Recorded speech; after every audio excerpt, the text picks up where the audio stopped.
பூவிதழ் விவசாய சொந்தங்கள் அனைவருக்கும் வணக்கம். இந்த காணொலி ஊடாக என்ன விடயத்தை காட்ட இருக்கிறேன் சொன்னால், இலங்கையில் விவசாய செய்கை எந்தளவு முக்கியமாக இருக்கிறது, அதற்கான ஊக்குவிப்புகள் எவ்வாறு இருக்கின்றது, இதன் நோய் தாக்கங்கள் எவ்வாறு இருக்கின்றது, அதே போல காலநிலை எவ்வாறு ஒத்துழைக்கின்றது தொடர்பாக இந்த காணொலி ஊடாக நான் காட்ட இருக்கின்றேன்.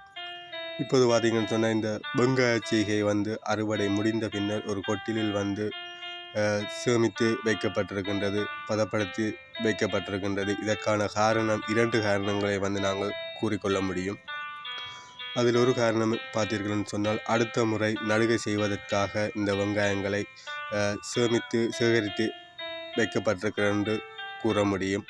அதே போல் 2வது காரணத்தை பார்த்தோம்னு சொன்னால், அதிக அறுவடை நேரத்தில் அதிக விலை இல்லாத காரணத்தினால் சேமித்து வைக்கப்பட்டிருக்கின்றது. விலை ஏற்றத்தின் போது விற்பனை செய்வதற்காக சேமித்து வைக்கப்பட்டிருக்கிறது என்றும் கூற முடியும். உண்மையிலே இலங்கையை பொறுத்தவரையில் விவசாயம் என்பது விவசாய நாடாக சொன்னாலும் விவசாயம் என்பது சரியான பின்னடைவைத்தான் நோக்கி சென்று கொண்டிருக்கின்றது. அதற்கான காரணம் பார்த்தீர்கள்னு சொன்னால், அதிகமான நோய் தாக்கங்கள் தான் அதற்கான காரணமாக இருக்கின்றது.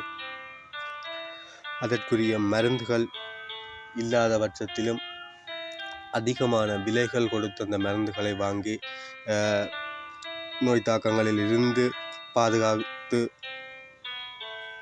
அறுவடை செய்து விற்பனை செய்கின்ற சூழ்நிலைகள் இங்கு காணப்படுகின்றது. அதனால் பாரிய நட்டங்களை விவசாயிகள் எதிர்நோக்கி கொண்டிருக்கின்றார்கள். இதில் பார்த்தீர்கள்னு சொன்னால், சேமிக்கப்பட்டதற்கான காரணம் பார்த்தீர்கள்னு சொன்னால், இந்த வெங்காய செய்கைகள் அறுவடையின் போது நாட்டில் வெங்காய செய்கையின் இறக்குமதிகள் அதிகமாக இருக்கின்றது. அதனால் விவசாயிகள் விற்பனை செய்ய முடியாத காரணத்தினால் இந்த வெங்காயங்களை சேகரித்து வைத்திருக்கின்றார்கள்.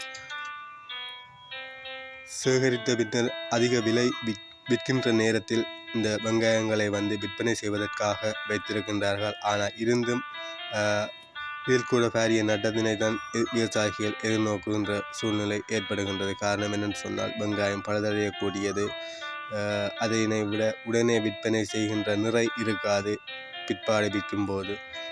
அதனால் விவசாயிகளுக்கு சரியான நட்டம் ஏற்படக்கூடிய வாய்ப்புகள் இருக்கின்றது. அதே போல் காலநிலைகள் மாறிக்கொண்டிருக்கின்றது.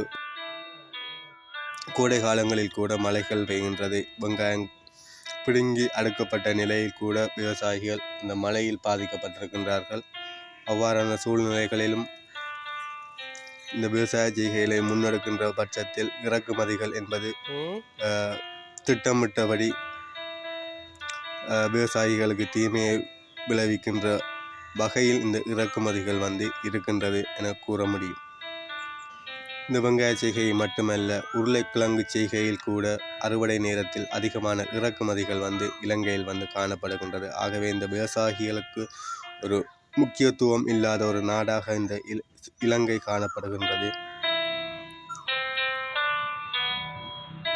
நாட்டின் முதுகெலும்பு விவசாயம் என்று சொல்வார்கள். ஆனால் அந்த முதுகெலும்பு இல்லாதவர்களாக இந்த விவசாயிகள் பாரிய நட்டங்களை ஏற்படுத்தி அவர்களை அடுத்த செய்கையில் ஈடுபடாத வகையில் இந்த செயற்பாடுகள் இருக்கின்றது. இதனால் விவசாயிகள் அதிகமாக பாதிக்கப்பட்டு கொண்டிருக்கின்றார்கள்.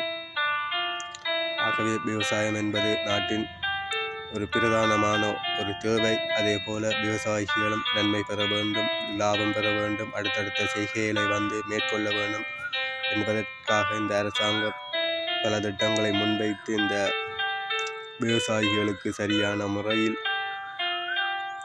நல்ல திட்டங்களை கொடுக்க வேண்டும் என்று கூறி இந்த காணொலியை முடித்துக் கொள்கின்றேன். நன்றி, வணக்கம். பூவிதழ் சொந்தங்கள் அனைவருக்கும் எனது மனமார்ந்த நன்றிகள்.